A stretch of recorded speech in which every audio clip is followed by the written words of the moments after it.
Hola, mi gente, saludos. Hello, hello. Bienvenidos. Welcome to another episode, otro episodio de Hoy En Día TV. I'm your host and producer, Yessi Rodriguez. Happy holidays, season greetings, Feliz Navidad. Yes, we are here. It is the time to be jolly, right? We're blessed. We are favored. We have health. We can walk. We can talk. We're blessed, right? So gratitude and praise and happy holidays to you and your family. Thank you for tuning in and for being here with us today. We have an amazing show, as per usual, right? I'm going to bring on my amazing co host, Dr. Cece, the actionist. Welcome, Cece. Yes. Hey, Hola, hey, hola. hey. Hello, hello. Feliz Navidad. I like that. I love your outfit. I love all the that's super cute. I like Hey. it. Festive. So, fun fact about this here, I have a thing for capes. And so last year for a photo shoot, it was like a holiday themed photo shoot. I'm like, I want to be creative. I want to be different. Let me stand out. And voila, God downloaded this design here. So you should in the back you see the little candy canes and Ah, okay. yeah, so it's like Yes. Okay. in the back. So in the back you can't really see it. But overall, that's one of those things where it's like I just got creative and God gave me the idea and I'm like, hey, let me execute and this is what turned out. So I appreciate it. Thank you. Yes. I love it. And the fact that you made it and you did it, that makes it even more special. So that's super cool. Thank you. I appreciate it. Well, I'm glad to have you on. I know we won't get to see you, but at least we get to hear you. So Yes, yes, are yes, you yes. ready for the holiday? Whoo, it's like literally like what here. It's here. Right, right. The show must go on.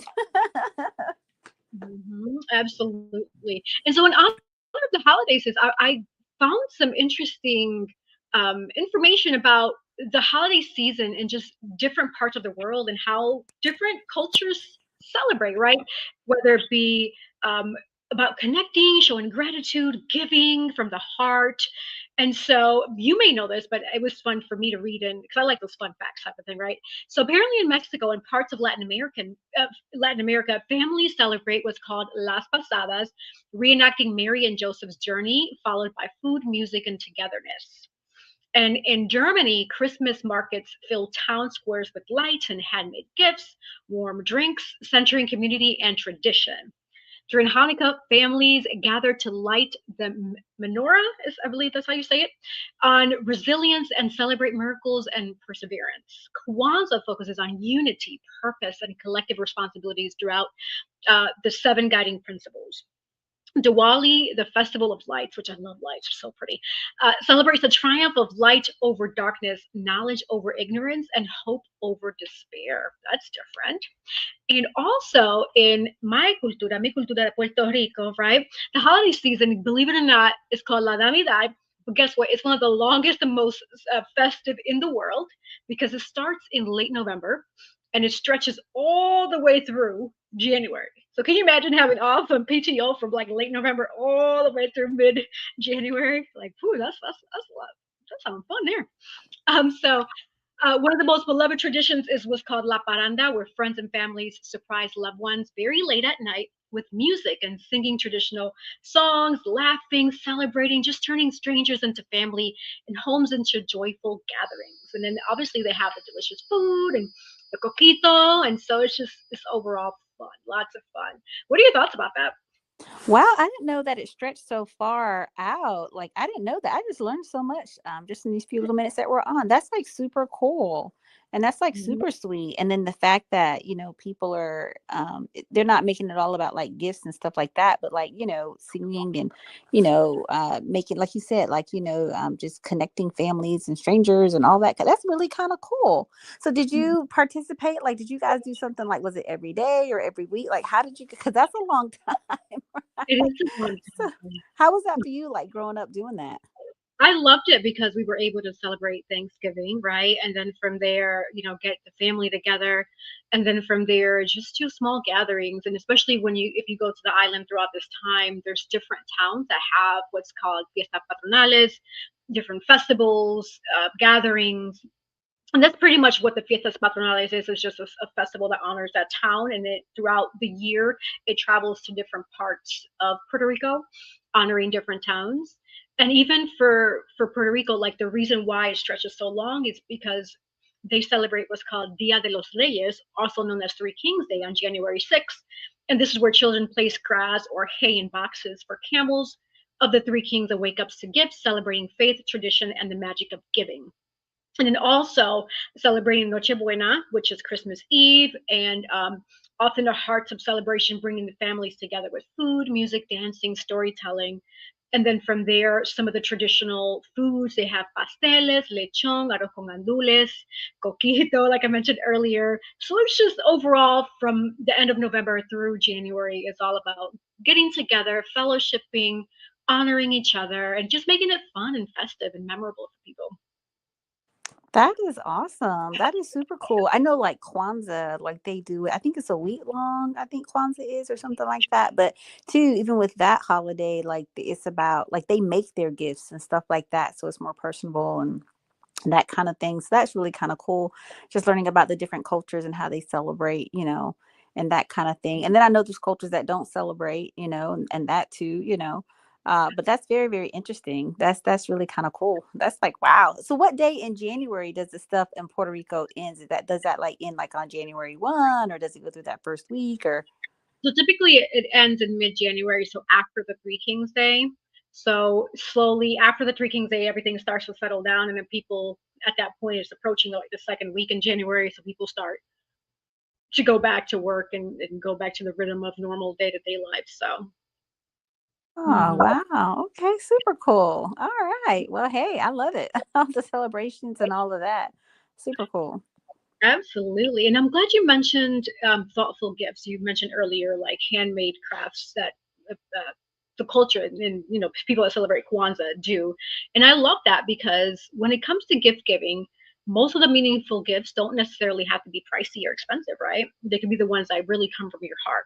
So whether it be handwriting a letter, like you mentioned earlier, donating or volunteering in someone's name for a cause, a self care gift such as candles. I mean, I know I love me some candles, journals, books.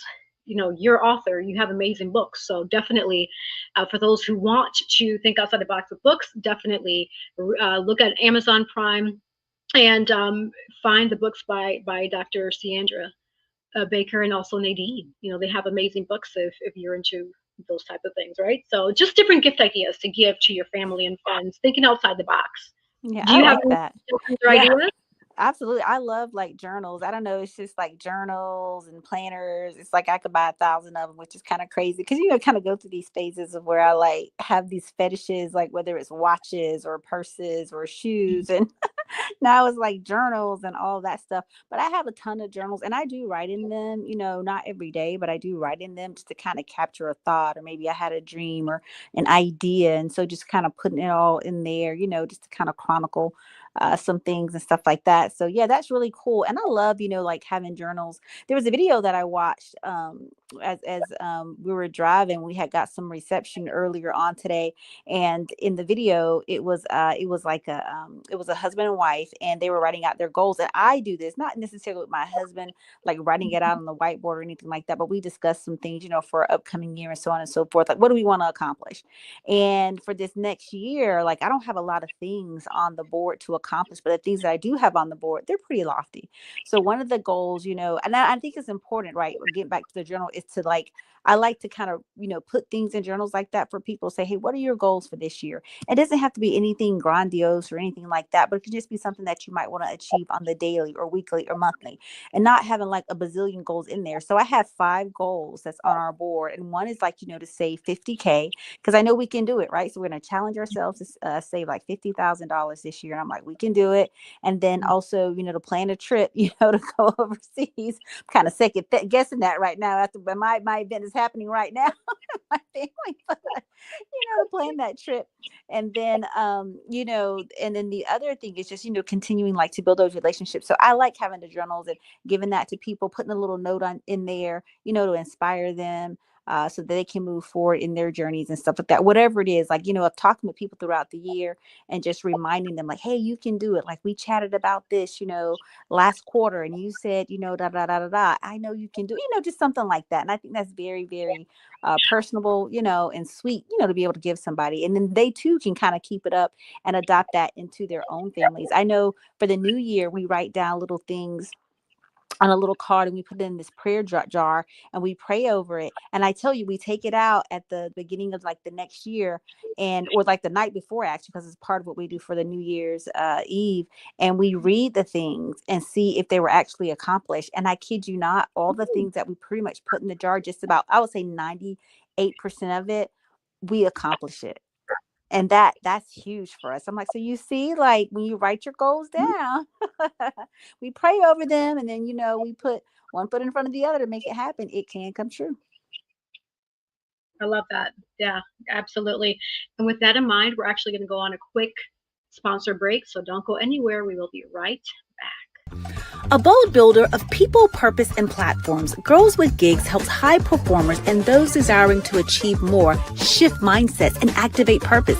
Whether it's career or leadership development, personal branding, or knowing your worth, in the job market, transformation has never been closer, because this is where purpose meets action and dreams become destiny. Book your free consultation today at www.girlswithgigs.com. All right, so talking about goals, the new year is knocking right around the corner. Make that your goal. Reach out to Dr. Ciandra, the Actionist. She can help you find your purpose. Whatever it is that you need to do, she will help guide you. Trust, you're going to be in good hands, right? And also, we're going to pivot over because we have a special guest that I'm excited to bring on. And this was a connection through Dr. CC. So thank you for this amazing connection. Our special guest, wow, very, very I will call her powerhouse for sure. So today I'm honored to introduce Dr. Andrea Swink, originally from Oklahoma and now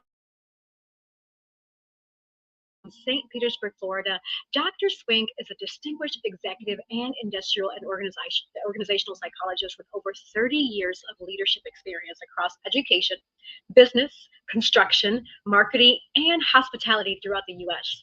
She is known for her servant leadership approach, building strong partnerships and driving strategic solutions that strengthen teams, organizations, and communities.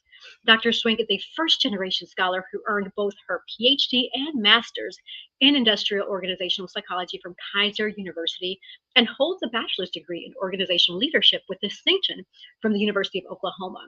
And in 2025, so this year here, she was introduced into the Keiser University, or inducted, I'm sorry, into the Keiser University Wall of Fame. Wow, we definitely got to ask her about that one. Throughout her career, she has led and owned multiple businesses, increasing enrollment by 35%, boosting revenue by over 65%, and managing multi-million-dollar projects. She is deeply committed to community service and student advocacy, leading initiatives focused on mental health, mentorship, and student-first engagement. An ordained minister, wow, another impressive, okay, ordained minister, and active member of professional and service organizations, Dr. Swink is passionate about mentoring, leadership, and just giving back. Outside of work, she enjoys riding her Harley. Oh, pretty cool hobby there. Gardening and spending time with family, especially caring for her 96-year-old grandmother. Wow. So, in this powerful conversation today, we dive into servant leadership in real life, breaking generational barriers as a first generation PhD, mental health, mentorship, and purpose driven leadership, building organizations that actually care about people. So, please join me. Without further ado, we are welcome and excited to bring on Dr. Andrea Swink. Welcome to Hoy En Día TV. Hi. Hi. Hello. Oh, it's so exciting. Yes. Yes. And my eyes are open now. Like I've had a little bit of a sleep deprivation there. So yeah, I'm excited. Merry Christmas, happy holidays, and all the celebrations. And it's so funny. I want to tell you what you were speaking about. I was just on with Keiser University Student Services last week, and we had a whole party about what you just talked about, all the different celebrations and everything. There was a party, and everybody was able to speak about, what they do, but then they actually educated everybody about all of the different celebrations around the world and what they do. So it's so funny because I was like, oh, this is so funny that everybody is like, oh, this is so interesting how other people celebrate. And, I'm one of those that, as long as we're celebrating anything, I'm happy. So. I love that. And I'm so glad that we're talking about this more, right? Because I feel like as different people enter our lives, don't always know what their background may be, right? And so what Right. part of their celebration is, especially throughout the holiday season. Right. That's why I got into saying happy holidays, because I don't know what you do celebrate, right? You can celebrate Kwanzaa or Hanukkah or Christmas or what have you. But Yeah. so yeah, it's awesome that more and more this topic is being talked about. So that's awesome for sure. Yeah. Uh, So I read an amazing bio, like wow, very impressive. But in a nutshell, who do you say you are, Dr. Swink? that's a $1 million question. If somebody has that answer, I did not see myself as a scholar growing up. When I was growing up, my parents have always been blue collar workers, and I'm very proud of that. My mom worked at the school wherever I was going to school at my whole life. I remember when I was a kid, my mom was a custodian, and my fondest memories, and I know this sounds crazy, but she's like, we got to go in and we got to clean the toilets. That's just what we have to do. This is mom's job. And the sooner I get this done after school, the sooner we go home. And so I take on that blue collar, mindset with and still get that scholarly brain going at the same time. So for me, I'm just me, I know everybody asks me that, right? Like, who are you? Right. And I'm a multitude of things. I am comprised of many things. I have many interests. There's days that I like to sit and read a book. There's days that I want to sit and watch movies all day, just like anybody else. And then there's days, more so than not, that I want to be actionable. And I think that that's a big makeup of me, is the action. And that is, changing the world. And how do I do that? And that's kind of where I'm at right now, is what is my greatest passion? What do I want to, step into in this next chapter of my life? Since it was just last Friday that I was confirmed.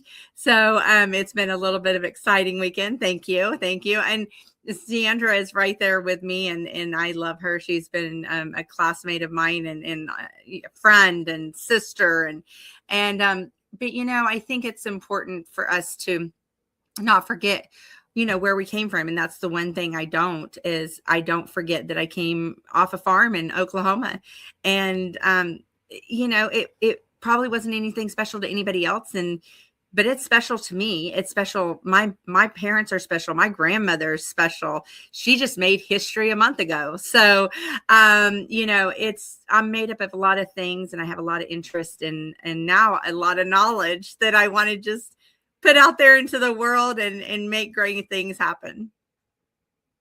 That's truly, truly amazing. Wow. And so you wear many hats, from what I've read: executive, psychologist, mentor, minister, business owner. Yeah. How do you stay grounded while managing all of these different hats and roles?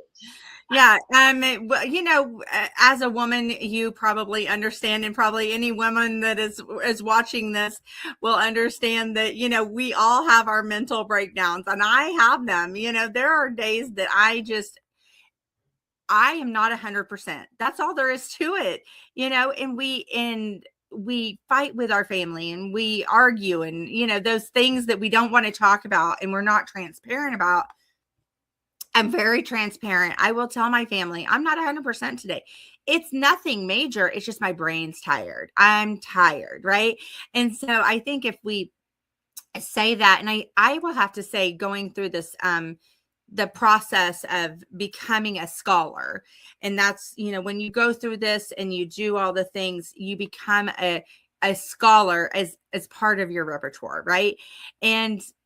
But it's, as a psychologist, we start understanding, and we start giving that patience of, just acknowledging that somebody's having a bad day, or that you're not having a good day. And I think that plays a big part of it. But juggling all that is, a ministry, as the two of you ladies know, it's an everyday thing, whether you're ministering to yourself, to your family, to your friends. But I truly feel that when you go out into that world, once you step outside of those doors, you are a minister to everybody that you come in contact with. So that's the first thing. Running businesses, if you're good at it, you can do it. It just depends on what you're doing and how much that takes, whether mentally or physically. And I applaud definitely any woman that is in business for themselves, because it's definitely not a easy task for any of us. And then just, being a mentor, I'm a huge proponent, although I did not write about it in my dissertation. I'm a huge proponent for servant leadership and mentoring and lifting others up. And I'm actually contemplating some other things in this next year that my mom and I have been talking about actually since Friday, and just seeing some other avenues that might be rolling my way. So I'm definitely a proponent for, like making things better in the world. And I'm really bad. I'll tell you, I'm really bad at my patience for not making it good now does not work. So I have to minister to myself. Okay, you gotta have patience. So yeah. I love that. Thank you for sharing that. I'm gonna let Cece ask her question. Yeah. Continue with mine. I like that because I can completely relate. I like what you said about, when you leave, leave your door, leave your house, and the people that you come into contact with, that you're ministering to those people. And it's so true. So like, on a day to day, a lot of times, you just got to kind of, put on the face per se. And I know a lot of times we mask ourselves, right, to kind of show up and be who we need to be for the people that we need to help. But I'm all like, I know that you're a no nonsense kind of person, Annie, and she doesn't like no mess, y'all. Okay.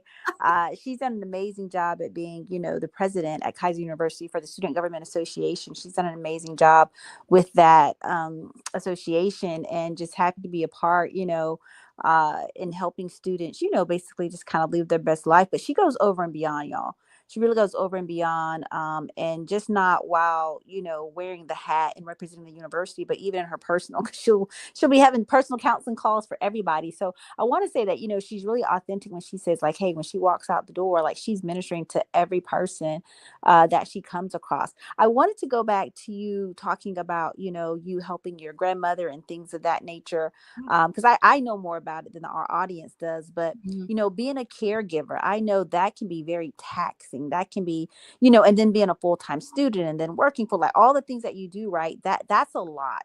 So how do you like juggle and wear the many hats, just as Yessie was alluding to, but in the form of like the caregiving and the caretaking? Like, how do you handle that on a day-to-day? Yeah. So, I am not alone. I have a very supportive family. When it comes to my grandmother, my mom shares that burden as well. And I'm not going to say how old she is because she'll probably slap me to sleep. But, it's not a soul. My grandmother's in a nursing home. That's why I decided to go to school, because it's my fourth grandparent that's been into a nursing home or a rehab center. And I just couldn't take it anymore. So the reason that I went back to school to do my undergrad back in, 2017, and to do my master's and PhD was because of these two women and my parents and my grandmother.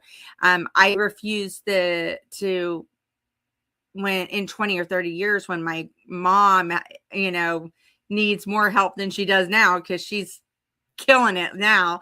I never want to put them in that situation. So that's why I went back. I said, I have to give myself the opportunity and the platform that nobody can say no to me, and that I have that educational background.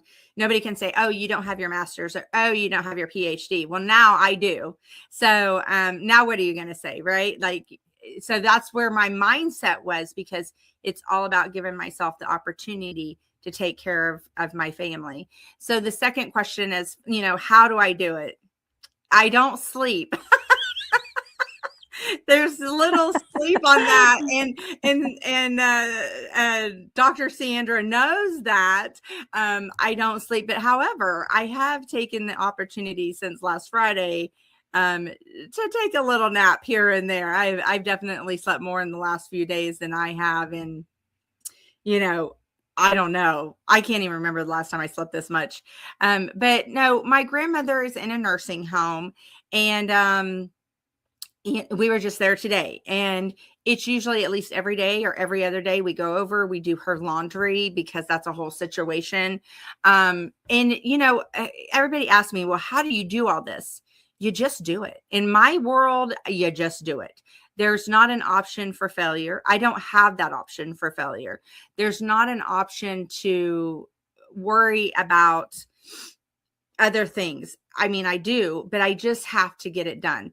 Are there days that we're dragging? Absolutely, I'm dragging. But I think about what my grandmother sacrificed since 1929.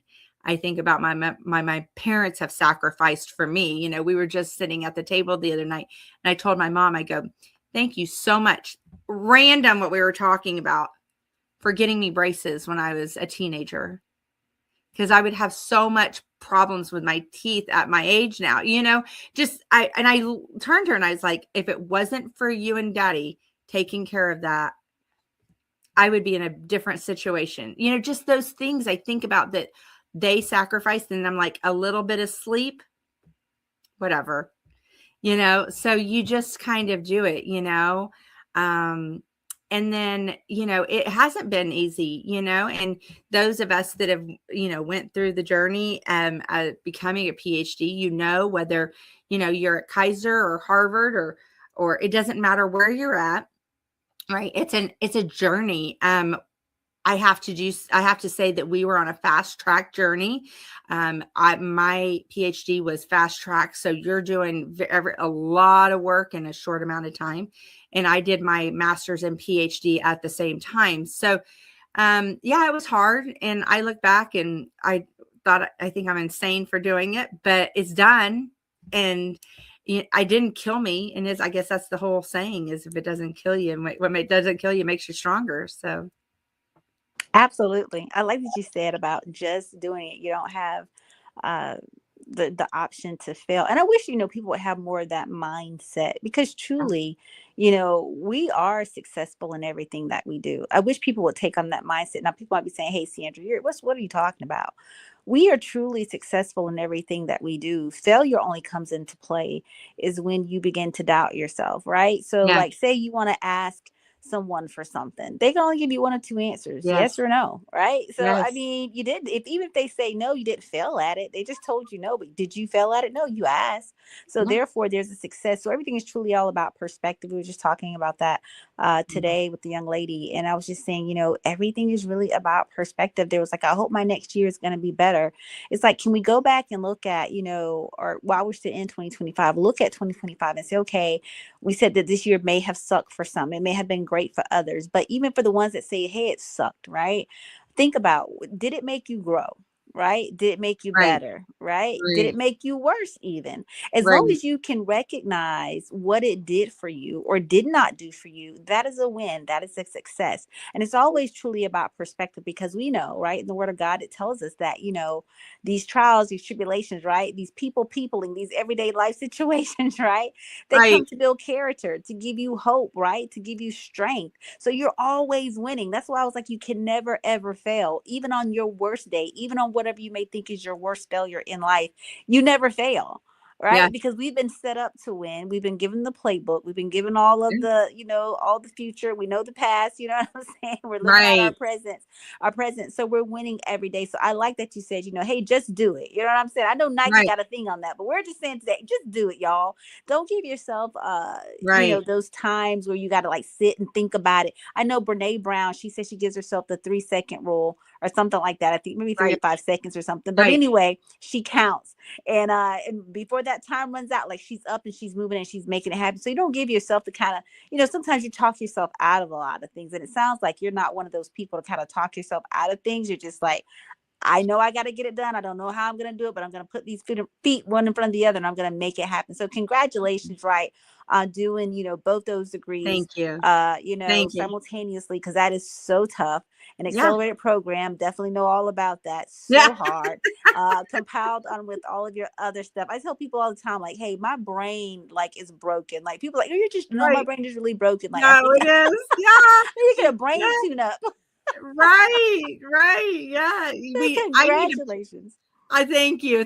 I need to plug in. Like like there's those electric chargers everywhere, but I need to plug in and get that brain stimulation going again. But it, Sandra, it is it's nothing that I would change, right? I would never go back and say, oh no, I don't want to do this, because I will tell you, there's a gentleman out of Virginia. They're like family to me, right? I've known them for years and years and years and years. And his name is Rich Herrera, is one of my mentors, and he's on radio. He's going to kill me because I don't know whatever the letters are, right? Out of Virginia, but does I think conservative talk, or I'm not sure of the whole thing, but he's a mentor of mine. And when I started this journey, I asked him to be my mentor. And I have a number of mentors, which I think that everybody should have just in life, right? Just, they might not be called mentors, right? But, friends that will just be honest with you. And he always, kind of giggles, and so doesn't his wife, Liz, who's one of my really dear friends. And he said, listen, the first time that I had a meeting with him, and this is how clear, and this is how impactful you can be as a mentor or a minister to somebody, right? I'll never forget. The first meeting, I mean, he tore me to pieces, right? I was in tears. I'm not going to be able to do this. I was just broke down. And I said, listen, do you think that I can make it through a master's and PhD? Do you think I can do this, a PhD program? And he was like, well, how do you feel about yourself right now? I go, not very good. Cause I was in, but I asked him not to be nice. I asked him to tell me the truth. I asked him to tear me down and build me back up. That's what I wanted him to do. And it was probably one of the most impactful, experiences I've had. I have a lot of mentors that, oh, you can do this. I'm so proud of you. And that's fantastic. But this guy was brilliant in this. And he comes back a week later and he goes, what did you think? And I said, well, it's interesting. I said, I didn't feel very good about myself afterwards. In fact, I cried the whole night, and he goes, I'm so sorry. I didn't mean to make you cry, blah, blah, blah. He goes, but what do you think? You think you can do it? And I go, I think I can. I sound like the little toy train, right? And he goes, listen, you want to know what I think?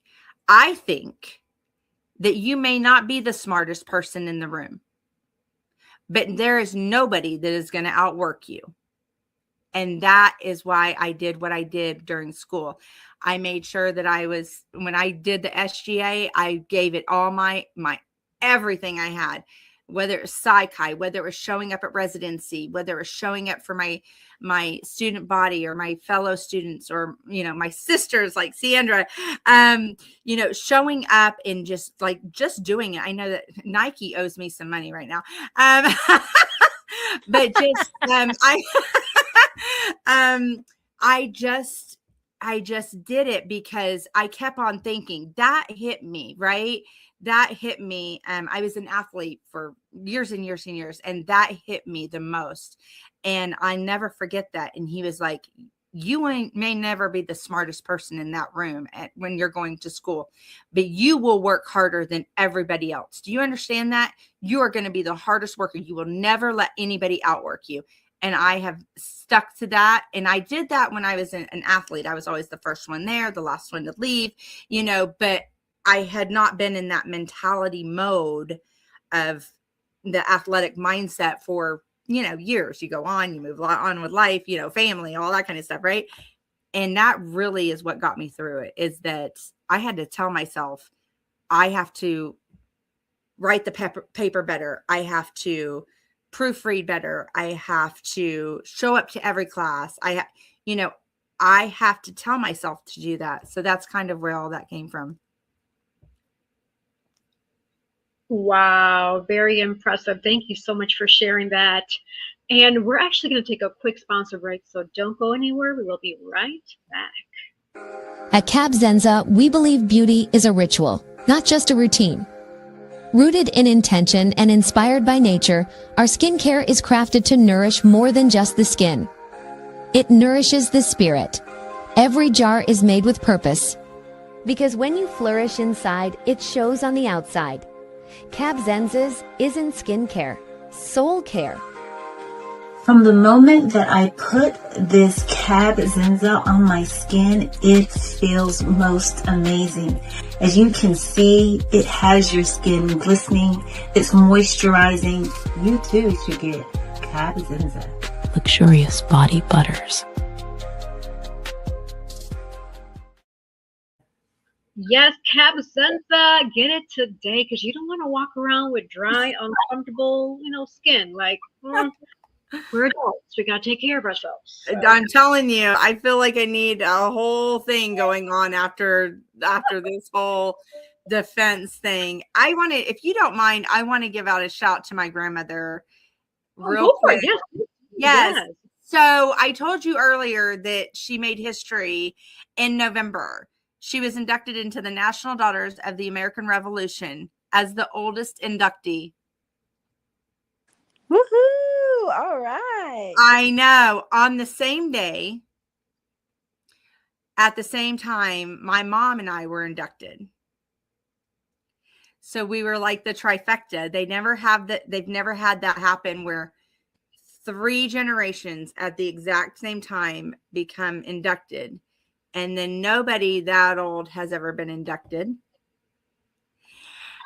And yeah, and she like literally made history, and I did that because I found out that she had started her application 40 years ago and she never finished it. And I said, we're finishing this. So last year, that was our goal. So on top of everything else, I was doing major genealogy there. So shout out to Grammy. Yes, shout out to Granny. Congratulations to you 3. That is very, very amazing. Another women making history, man. That's right. I love it. I love it. And talking about history, so this question is gonna take you to the snapshot of your life, right? Oh Lord. Back to today. Throughout your lifespan, right? When did you realize that leadership, servant leadership as well, and psychology were your calling? Tell us about that story. Well, servant leadership has been that is, I think that was embedded in me with a slap on the head, right? So, when I was growing up, I don't think it was a matter of it. I don't know if it was termed as servant leadership for us, right? But always helping and making somebody else better, lifting them up, doing what you can. And then leadership has always been, kind of bred into my bones, from playing sports to brownies to Girl Scouts, all the different things. I've always just showed up.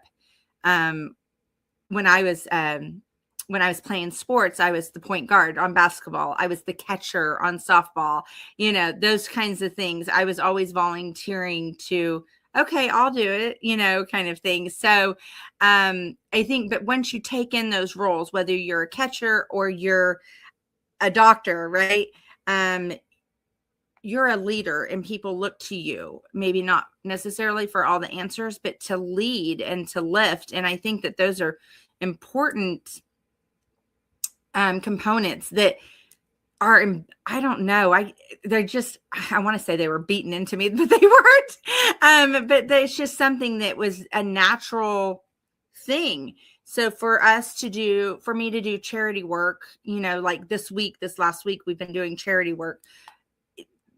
There's not an option, right? So in our family, there's what? you're not volunteering, you're not doing something, like you have everything. Why are you not, wrapping presents, or why are you not going and serving food, or, so it's not like we ask each other that. It's just, we just do it again. We just do it. So but my servant leadership, as far as like ministry and stuff, I really got that about probably, somewhere between 10 and 15 years ago. And it just kind of overcame me. I have a deacon, he's long passed away now, and he's a big reason why I pursued my education. He was a pusher for that. And I know he's looking down on me smiling today, but he actually wanted me to become a deacon. Before I ever started going back to school, he had brought me into an office and he said, "Why don't you take 3 years and become a deacon?" And I said, "No." I was like, "Have you lost your ever loving mind? I'm not doing that." And then, so no, let's not do that. Let's take years to become a doctor, right? So he saw it in me then. I love working in the school system, especially with the kids, and inspiring them. And, again, I think it was just built into me from a young age. Like I said, my mom working in the school system is just built into me. If you have to lift others up, you can't walk out on somebody. You can, right? But what are you going to benefit from that? Right. So, I'll stand there until somebody says, "No, I don't want your help." Right. So that's kind of where I'm at. But I think my servant leadership and my calling now is way larger than, just what I've been doing. I just have this, this pull. And I have some lofty goals. As Sandra said in the entrance, she's like, there's some lofty goals that I'm making for this next year. And so yeah, I think it's just a calling. It's hard to explain. It really is. No, I completely understand. So it sounds like your upbringing and the way that your parents and grandparents values, morals, principles that were instilled upon you reflected at a very young age. And the reason why I'm asking this is because there's a correlation with how we are raised to how we come up today. So for the parents looking in at this segment today and wondering what could I do differently to pull the best out of my child? What would be some of the words of encouragement that you would share based on what was instilled upon you that helped you become so successful that you would have like a food for thought for those parents? Oh, wow. Discipline. I truly, I don't have children, but I truly believe in discipline, whether I'm an educator, an administrator at a school, or even out in public. I praise parents that discipline their children in public. I was raised, my dad was ex-Marine, and so I was raised with definitely an iron stick for sure. But I think that children need guidelines. Children need baselines. Like, this is your baseline, and you have this much leniency with me, right? Now, we can't say you can go 10 feet, right? We're going to allow this much. And if you go beyond that, then we're going to either have to have a discussion about going beyond that, or, there's consequences for that. But children need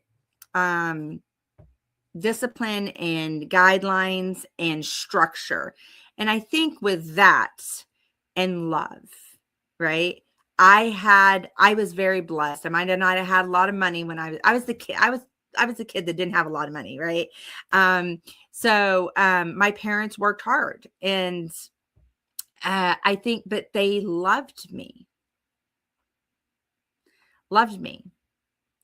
We struggled in my teens. I was a rebellious teenager. They loved me, and there's a lot to be said for that. Now, let's pull back. Let's not spoil. Let's love. Like my mom, I never forget my mom every time, and she knows this story. She's like, every time I got on the bus, she's like, smile, be nice and kind to everybody, and have a great day. Every single day. I'll never forget that. And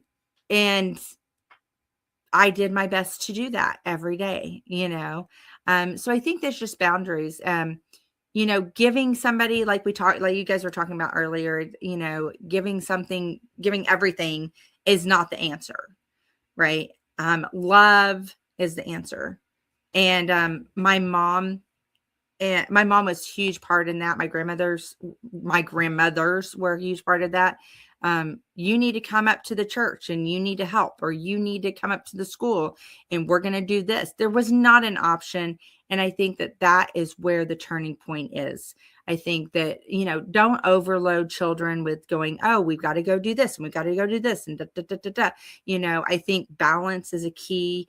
Balance to involvement is a key. You know, I want to play this sport and I want to do this and I want to do that. No, well, you need to pick one right now and let's focus on that. And, you know, I know I was at an elementary school and some of the parents thought I was just, awful, right? Because, you're making my children do their homework right after school. Yes, I am. And they'll be better for it. Trust me. And when your children don't have their electronics every day after school and they don't want them anymore and they want to play outside and they want to have conversations with adults and they want to sit there and they use their manners and they say, yes, ma'am, no, ma'am, thank you, I appreciate it. Oh my gosh, I'm so blessed. Come back and tell me that I'm hard on them. I'm not hard on them. I'm placing a structure that is not placed. There's a difference. So I think that structure and discipline is and love. Right? We have to love. Always tell everybody that you love them. Sandra knows I tell everybody I love them. So I'm always like, I love you. You know, I don't care who you are. So I think those are key. I love that. I love that you said that about the discipline. I know a lot of people would say, oh, you know, you don't have any kids. How can you tell me how to raise my children? For people like that, right, what I like to say, because before I had kids, right, I always had my opinions too, right, because it's like sometimes you don't know until you walk a mile in their shoes. Right. But what I can say is that observations, you know, on the outside looking in, I'm going to be able to see some things that you're not seeing because you're so close to the situation, right? And you can point some things out, you know, will you be 100% spot on? The person that's the observer, no. And also the person that's in it, the actual parent, no. Right? Yeah. Because you can be blind. You have those blind sides, right? Those blind spots that you can't see. But yet, I think there's too many choices, even for adults. You know, sometimes I sit back and I love watching kids play at the park. I take my kids to the park often and they play and stuff. And I just love watching how children interact. But I also like watching how adults interact or the lack thereof. And just looking at adults sometimes. And I just look at us and say, we're all just big kids just trying to figure it out. Because if you don't have a great foundation at home, and I mean a great and you know, foundation, good, you know what I'm saying? Just people that have solid morals and values, you know, to be polite, to have good manners. These things seems like it's a lost art, you know, in our day and age. People have forgotten kind of how to do it, and people get offended, you know, because I tell my kids to say yes, ma'am, and no, ma'am. And you can say that to some people. Don't say that in California. They might try to cut you to the white meat, right? But they'll be like, I'm not old. And it's like, no, it's just out of respect. I'm like, call me ma'am. You know what I'm saying? I could be 25, I can be 55, but call me ma'am. I want the respect. You know what I'm saying? Or at least say yes or no. None of that yeah and no and like no, yes or no. You know what I'm saying? That kind of thing. But we need the discipline, and adults need it too. And so, like I was saying, you know, even watching some of the adults interact or sometimes lack thereof is very telling as well. Because even sometimes I watch children, and I'm not sure if you guys have ever experienced this, and maybe some of the listeners out here have or not, but sometimes you can look at children, you can kind of tell how they're going to be as an adult. You know what I'm saying? You're like, this is going to be the one that you don't want to. You don't want to, right? Yeah, because you've met an adult like that. You know, this is going to be like Jane down the street. This is going to be like Tom up the hill, you know.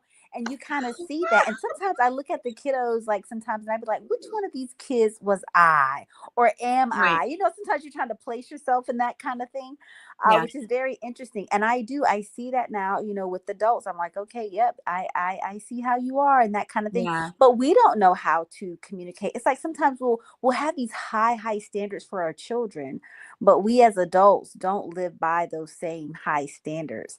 And so when lives and people tick you off and that kind of stuff, it's really crazy. You know, we were in Tennessee, you know, just yesterday. Very short trip. But in the parking lot, I was waiting while the kids and my husband, they had went tubing and stuff. And I wasn't really liking my husband or my kids, so I didn't go tubing with them. Okay. So I was just having a little me moment. But in the parking lot, there was a family, there was a van, you know, with, you know, a couple of dads and moms and stuff. They had little kids. The oldest was probably no more than 6 or 7, maybe 7. But these people were screaming and yelling in the parking lot, and they were cussing and fussing in the parking lot. And I'm like, what is going on? And I was just sitting in the car. They didn't see me sitting in the car. They were probably like parked a couple of cars over, but I was like, what is going on? And I was so embarrassed in that moment in time. I really, really was, because I'm like, one, adults are out here we say acting like kids, but I'm like, no, we're just acting like ignorant adults. So, you know, they were out here just acting just horribly. And I mean, the whole, like, because there's a line of people waiting to get tube, and there's a restaurant right across the street. The people from the restaurant were even looking like, what is going on down there in the parking lot? Yeah. You know, because of Yeah. people behaving poorly or people behaving badly. And I'm just like, that it's just not a good look. So, you know, I love what you said about, you know, the respect and like how you like parents to discipline their kids in public. I know now it's like, oh, it's against, you can't do that. But I'm like kind of raised old school too. My mom was like, wherever you show out with me that's where I'm going to show out with you. If it's going to be in that grocery market, then I'm going to be right there in that grocery market with you, you know, giving you that swat on the bottom to Right. set you straight and let you know, like, you know, homie, don't play that. Right. That kind of thing. I think it's important to understand that when you said it, nail, I mean, you had a nail on the head, right? That a lot of times we see something. I have 20 plus nieces and nephews, so don't tell me I don't have children. Yeah, so that takes on a whole new conversation. And I just had a new niece. Yeah, and niece. Well, they were both born in the last 6 months, so it's a hot mess. But anyway, what I love when parents come up to me as an administrator in the school system and they say, well, little Johnny does not act like this at home.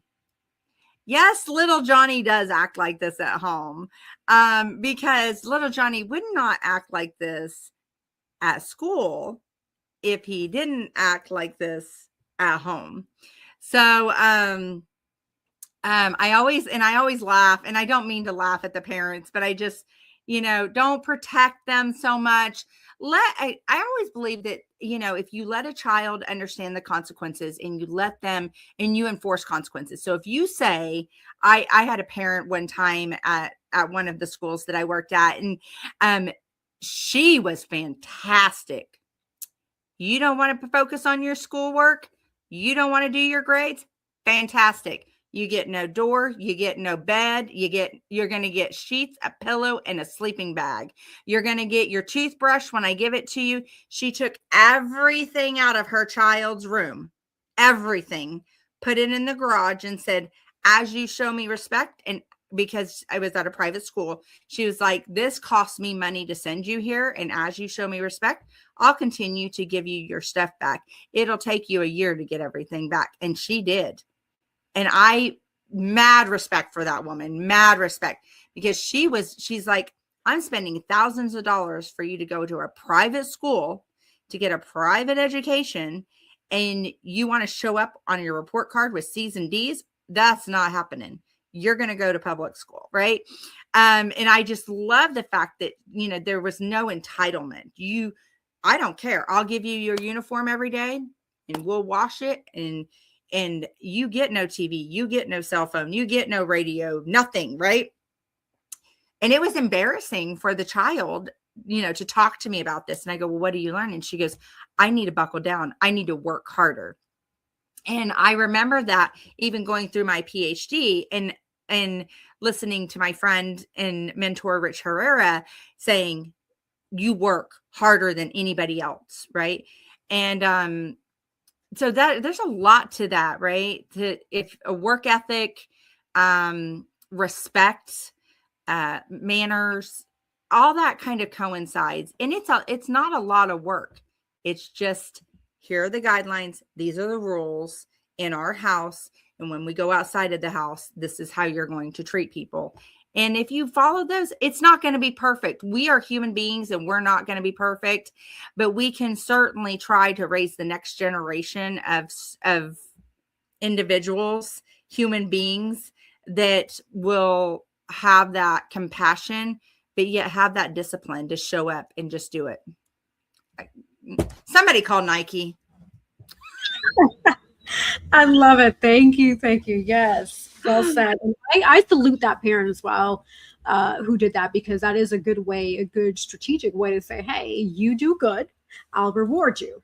You do bad, I'm going to take the stuff away that you value. So that was right. definitely a genius approach. Yeah. She was heartbroken. She goes, it kills me as much as it kills them. But she's like, there's nothing affects her child, right? It did not affect her child. Time out.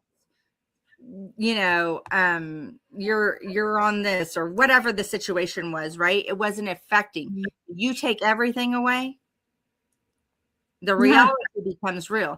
And she was like, I provide you. And my dad used to say this to me all the time.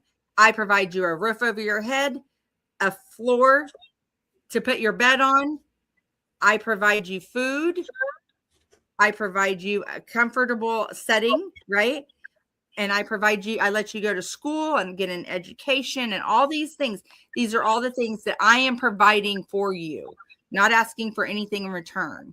Do your chores, show up to school, be a leader, show respect. That's all I'm asking. You do your best, forget the rest.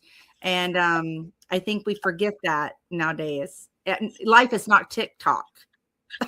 No, at all. And I think that gets in the way. Right. Yeah, no, good point. And so with that in mind, looking back on your 30 plus year career, what lessons do you wish you had learned sooner that you know now? Trust myself, especially in business. Go with my gut. Even if it upsets somebody, go with my gut. And that nobody's going to take care of you except for yourself. Right. Mm-hmm. And the family is the only person that you can truly count on. And it doesn't matter. At the end of the day, we all end up in the same dirt, right?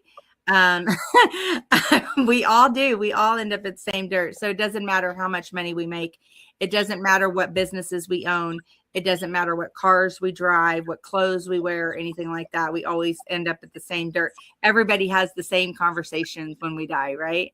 Well, where do they want to be buried? And do they want a funeral and all that? So, and it doesn't matter how much money you have. It only matters how much you're going to pay for somebody to eat food at your funeral. So, but if I had anything, I would say just trust myself. If I could go back to when I was 20 or 23, I don't know that I would do anything different because I wouldn't be the person I am today. Right. I love it. So I have no regrets on that, but just, I'm going to break it down. As a woman,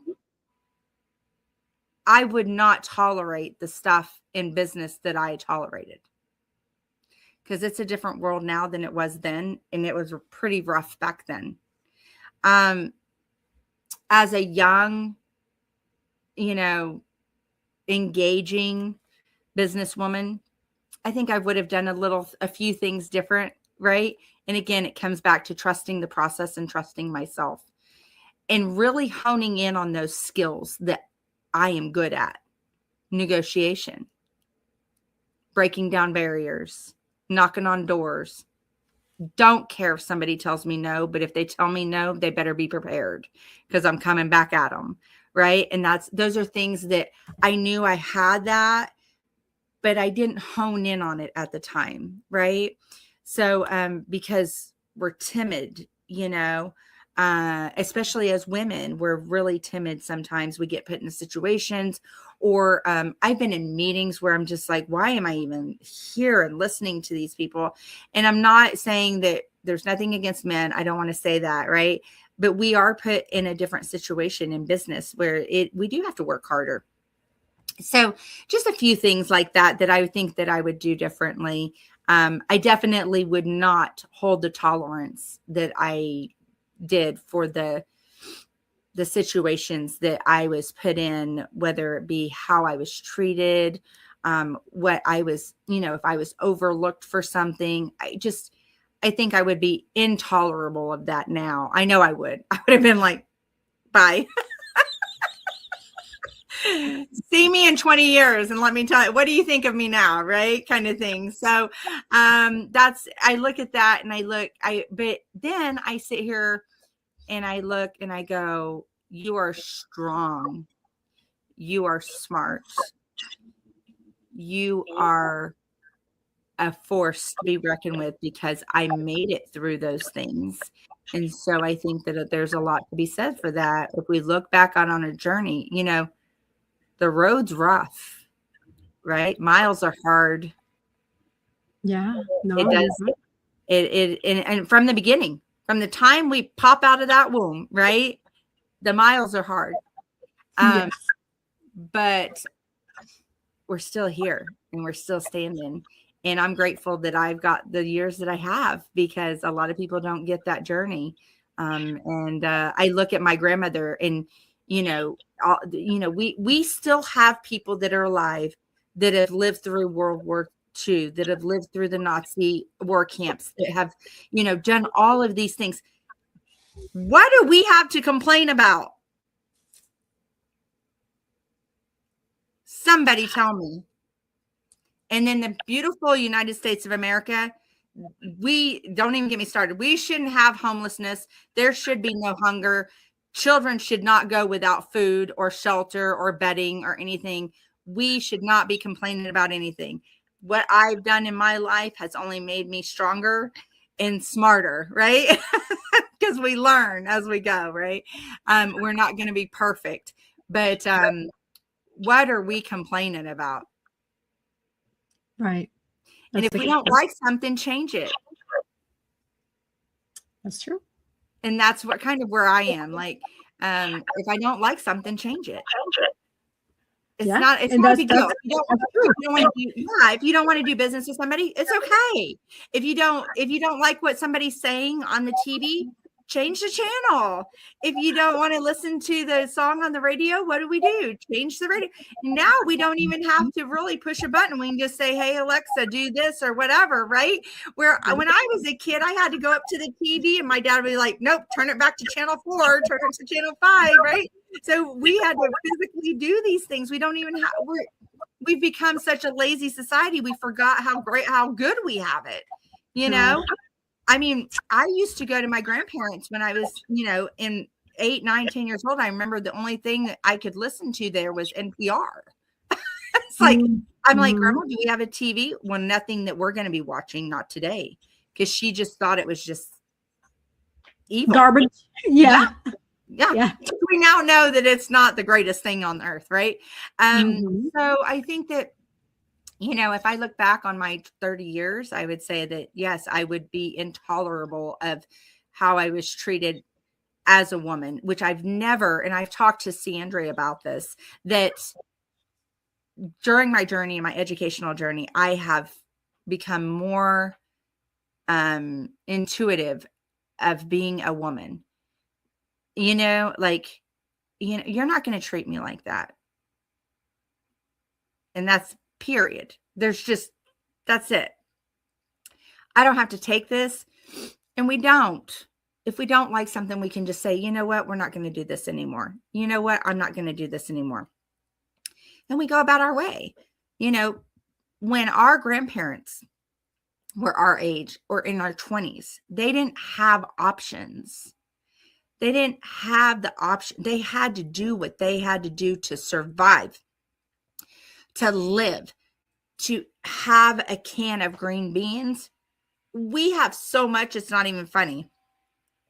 So as a society now, and I do understand that there are a lot of people in this world that don't have that. And trust me, I'm on that mission, and you guys know it, to make sure that that happens. But for the most part, it's available. We could eliminate a lot of societal problems.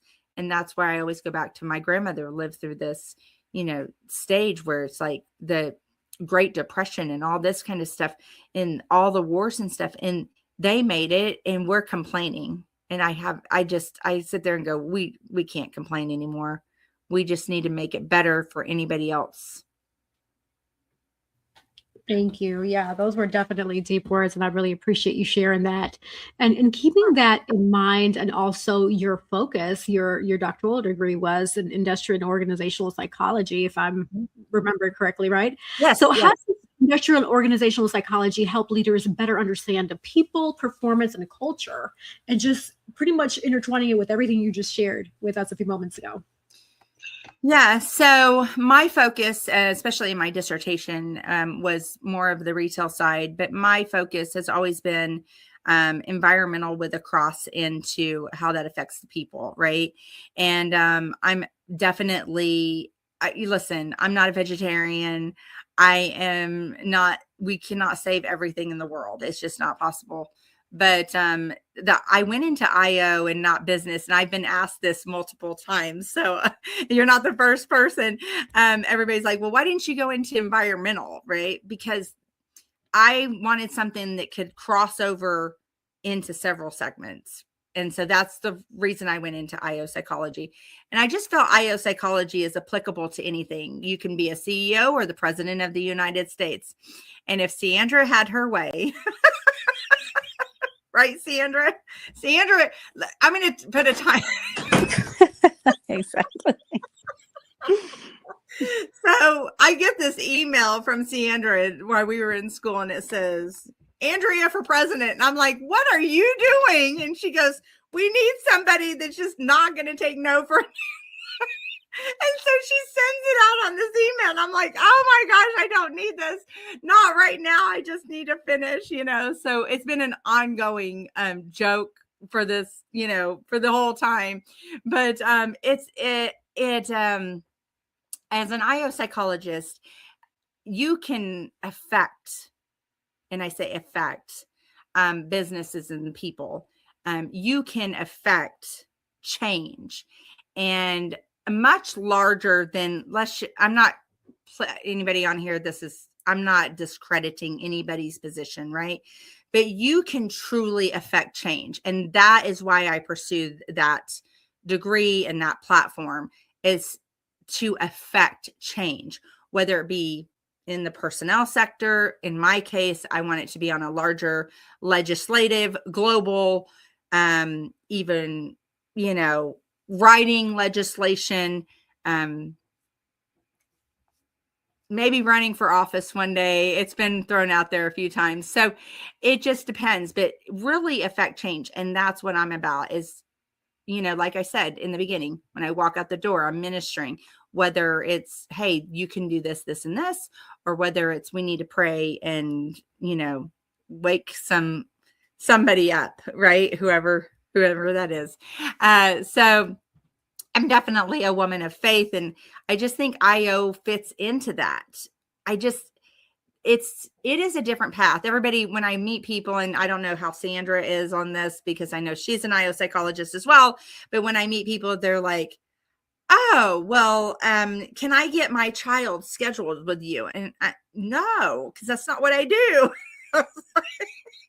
I can definitely come and be the principal of your school, and we can, put in some guidelines and some rules, but I am not going to that's not my forte. I just didn't want to do that. I wanted to affect change.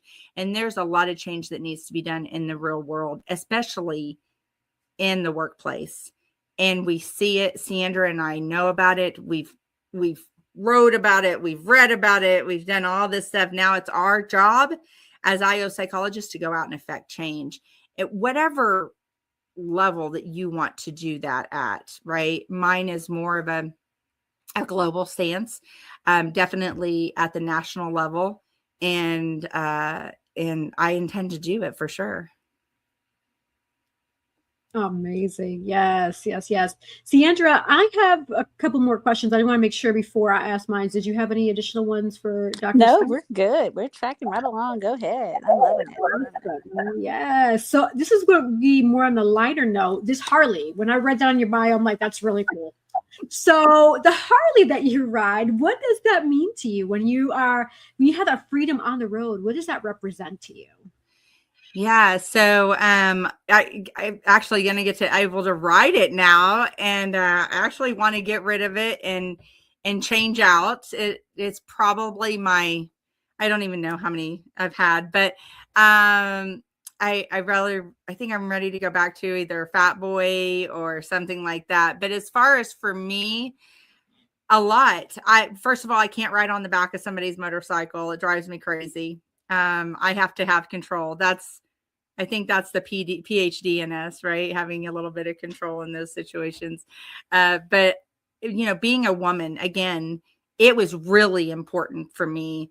I played when we lived in Oklahoma. I played a big part in the HOG chapter, which is the Harley Owners Group, but the ladies Harley Owners Group. And I love that for women. We've lost some friends along the way that were riding and that were women. And it's just a freedom that we have. Again, as women, we have that freedom to get on the back of a machine that has traditionally been a man's world. And what I love about Harley Davidson in particular is not because it's Harley Davidson. It's because they really have embraced the woman rider. And I will tell you, though, as a woman riding that motorcycle, I mean, I pull up on mine. Of course, mine's, I'll have to send you a picture, but mine's pretty decked out.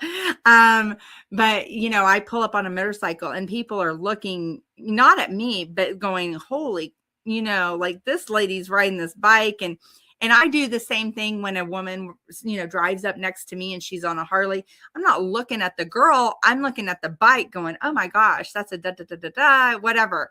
And it's just, but what I love about it is that I just clear my head. I don't think about a thing. I don't even like to stop at stoplights and stop signs. I like to get out on that open road and just go. And I think that that's what a motorcyclist does and loves to do.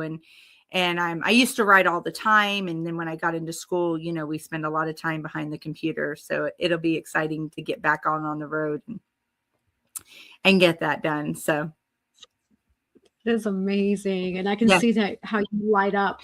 I can tell that's definitely one of your face just lit up when you spoke about it. So that's amazing. It is. I love to work on my own bike. I love to change things up. I mean, I have a passion for cars and motorcycles and trucks and anything machines, so it's, I'm a Ford girl. I love my Ford. So I'm definitely sorry, Chevy. But, and that again comes from my granddads and my dad and getting out there and doing the work on the vehicle, and that's a thing, right? And I sit there and I see these videos of these little girls and their dads are showing them how to work on a car or a truck or something like that. And I just see me, like that's what my granddads did. And that's what my dad did. And my dad said, I've never been out on a date where I didn't drive. My dad's like, you will never be put in a position where you can't get out of the situation. I always drove. So for parents that have little girls, let your daughter drive. Let them drive on a date.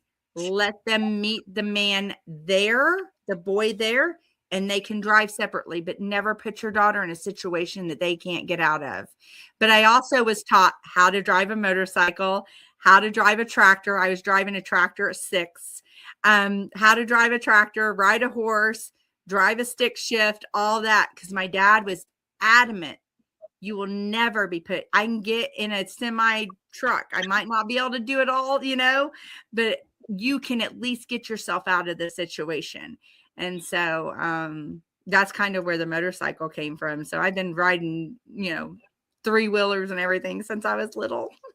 Wow, your dad sounds amazing. He definitely did go to show you all of that. That's yes, yeah, he's fantastic. My mom is too. They're amazing individuals. Yeah, they both sound truly amazing. So we appreciate you sharing a glimpse into your life or family's life, how they were with you. That's very impressive for sure. Yeah. And so as we approach our closing, right, and now we're going to pivot over to our last minute words.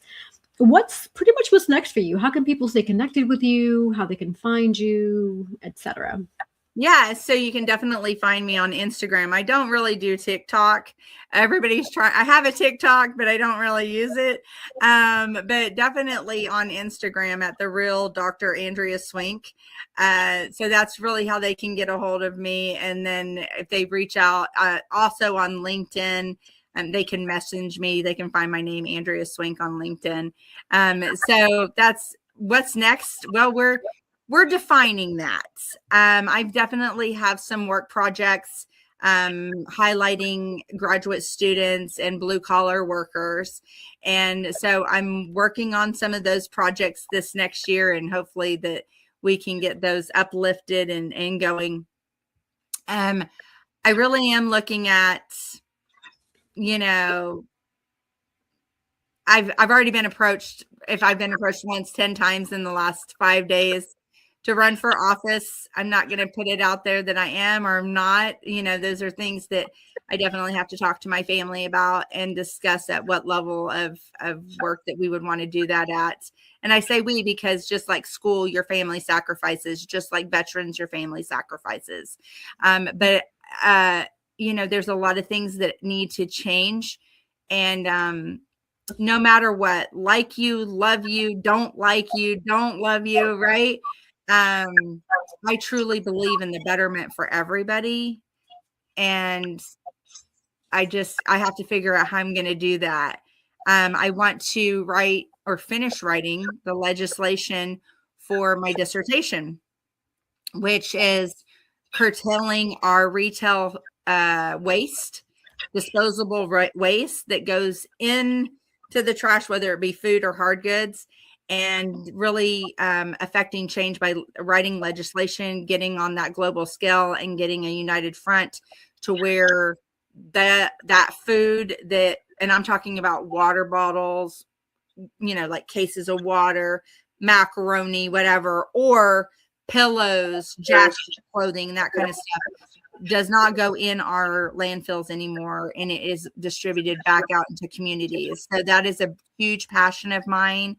I am definitely adamant about making change there. We do not have the FDA, the EPA. They don't regulate all that kind of stuff. We think that they did in our minds, but we should be learning about that kind of stuff. So I'm very passionate about that and making things better. And we have to start here before we can go globally. But a lot of global affects that, as far as incoming goods. So yeah, we're trying to. I've been approached for a couple of books, and so just trying to navigate it right now. I'm just hanging out with family and friends and really just taking a deep breath before the grand start of 2026. So super excited to see what's ahead.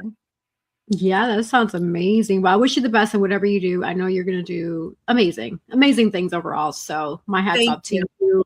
We're super excited and thrilled that you were able to join us today. And hopefully in the new year, you'll be able to join us again so you can fill us in on the new updates that you have going on. Yes. Yeah. I've really enjoyed this. And I think it's, as we approach the 2026, we have to put everything behind us and we have to come into the new year. And if you're, you're not certain on that, I'm not certain. We're not, there's no guarantees in life. We're not guaranteed tomorrow. All we can do is work on today and be grateful for today. and we'll figure out tomorrow when we wake up tomorrow and we address it. But yeah, I've had a great time, and I love you guys very much. There you go. I love you guys. And what a fabulous conversation that we have, and yeah, just do better for everybody else. And like I said, we're not going to be perfect. There's no way. There's no way. There's only one person in this world that's perfect, and that's, Lord and Savior above. So everything else is just like a candy shop. We're just in here shopping. That's right. That's right. That is true story. Yes. We're just shopping. We're figuring out what Nike shoe we want, right? Yeah. So yeah. So I loved it. It was great. Thank you so much for having me. Yeah, you're welcome. Well, don't go anywhere. We're not quite done yet. We're going to allow Cece to do her last minute words and food for thought or quote or whatever it is she wants to share. Yeah. Absolutely. Absolutely. It's been a joy just having you on, and I'm looking forward to seeing you do all the amazing things. I know we're right there, two peas in a pod, changing the world to make it a better place. I mean, people think the world is so big, but it really isn't. And we have to do our part to make it better, for ourselves, for our children, and for our children's children, and our neighbors, right? Because we're one big community. So with that being said, I'm your girl, Sandra the Actions with Inspire for Purpose and Girls with Gigs. And I just want to simply say, my quote is just to remember that nothing ever, anything, right, that you think, I always say this, remember, nothing positive ever came from negative thinking. So you always got to keep a positive mindset about everything. And you can find me, at the website at inspireforpurpose.com or girlswithgigs.com and all things social media. And so happy holidays to each and every one of you out there. We love you all so much. And thank you for being a part of Hoy En Día TV. For all the viewers and listeners that are out there, we appreciate your support and just, enjoy that, you enjoy listening to us talk with real people, having real conversations, and making so many wonderful changes in the world just like you. So happy holidays to each and every one of you. Oh, that's so great. I love her. Yeah, I love her. Cece is truly remarkable. Like I'm really honored that God sent her my way through Nadine. So, and Nadine also, she's not here today with us, but she's another amazing and just remarkable individual. So I want to ask you a question. What's your favorite part about the holidays? Yes. You keep asking. You have all the questions to ask us. And so what's your favorite part about the holidays? Honestly, the favorite part is just spending time with my family, right? And just unwinding. I'm a gamer, so I love being able to turn on my Xbox and play my The Division for a little bit and become a virtual agent saving the world. Because that's pretty much what The Division is you're an agent and you're recruited to help people. You're like serving people. You're helping. You're getting rid of the bad guys. You're collecting different resources, food, clothing, to bring back to your people to help the communities grow. But throughout the game, you do have to, kill a couple people. The bad guys gotta go. Kill the bad guys. It's fun to just like dive in and just my honey is a gamer too, so we both like cheer each other on. He says when I play it looks like a movie, which is I guess is a good thing. Yeah. So I'm not a gamer. I've never been a gamer, but again, I was outside. I was, riding horses. I was a barrel racer. I did all these things outside. So I've never done that. I get bored really easy with that kind of stuff too. But I love it when people are, right? Because I'm fascinated how they can like stay engaged and understand. And also you would be surprised, but I'm like, well, what are they doing? And I forget to press the buttons, and it doesn't. I'm like, I don't want to do this anymore. I understand. No, I completely understand. I get it. I think for me, it was part of my upbringing, right? So in high school, gaming, I started at an early age, I would say around like 9 or 10, but in high school was a part of a nonprofit organization called Strive Media Institute. And because of Strive, I was able to become acquainted with filmography, editing, graphics, the whole mass communication, learning, how to edit and create content. And because of that, I got even more fascinated, because when I wasn't doing that, I was in my room either listening to music, writing books. So I have, like, when I was a teenager, I have at least 15 books that I wrote that I've never published. I actually have to go in my storage to find them, because I would love to publish them. Maybe they might inspire another teenager, because those were literally written when I was a teenager.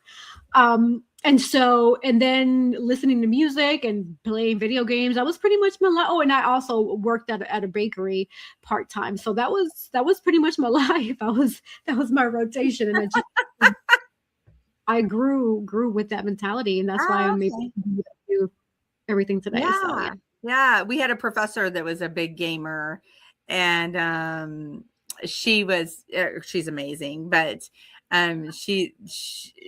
the lingo, it's a different lingo, right? And so it is definitely beyond my comprehension of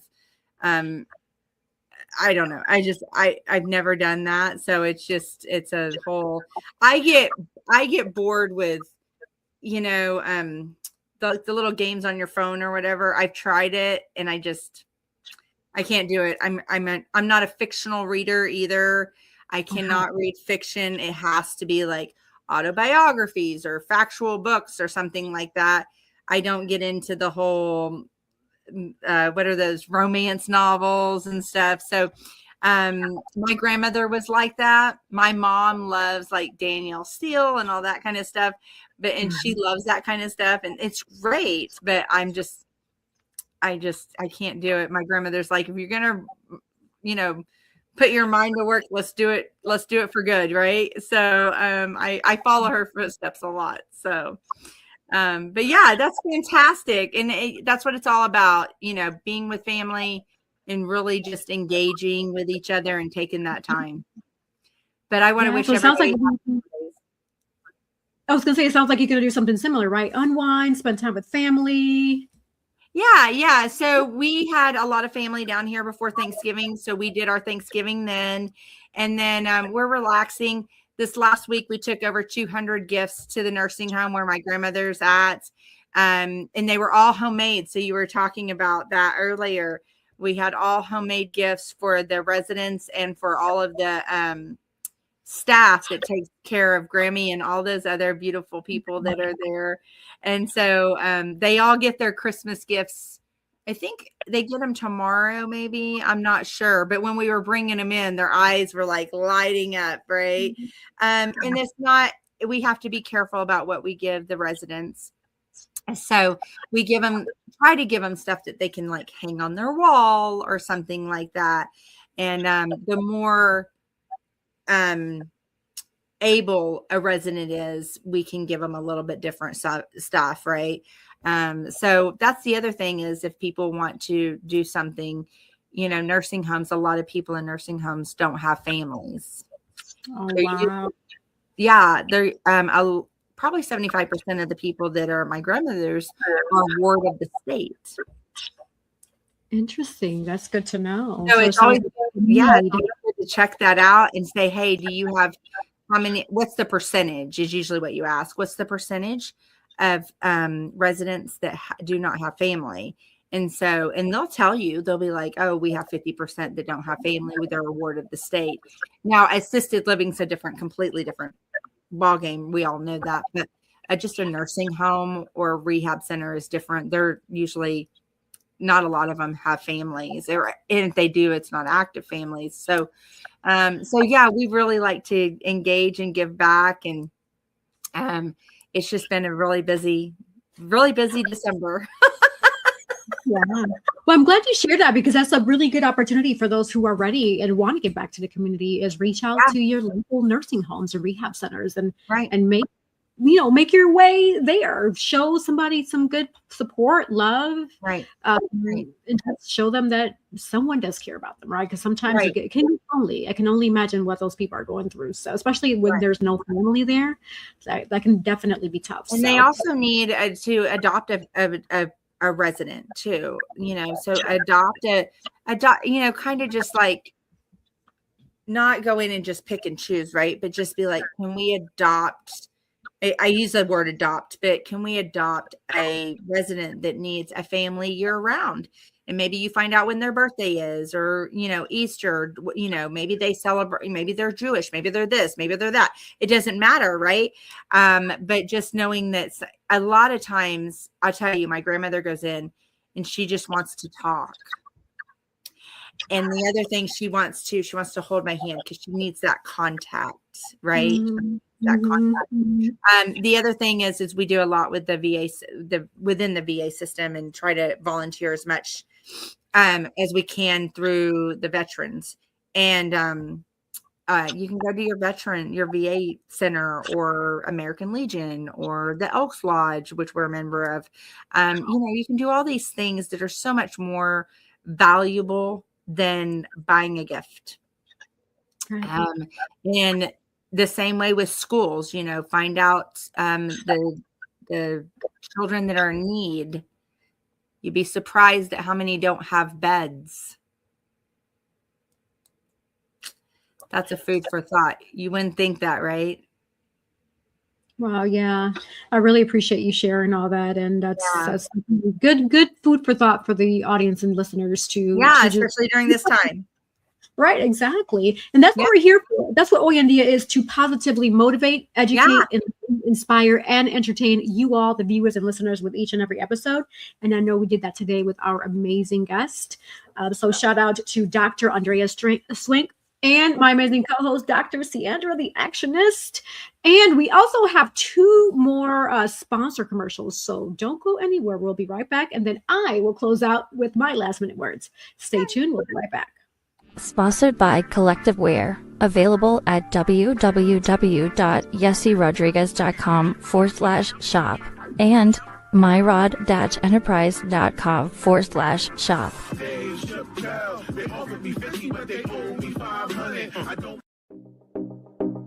Sponsored by Divine Beauty and Accessories.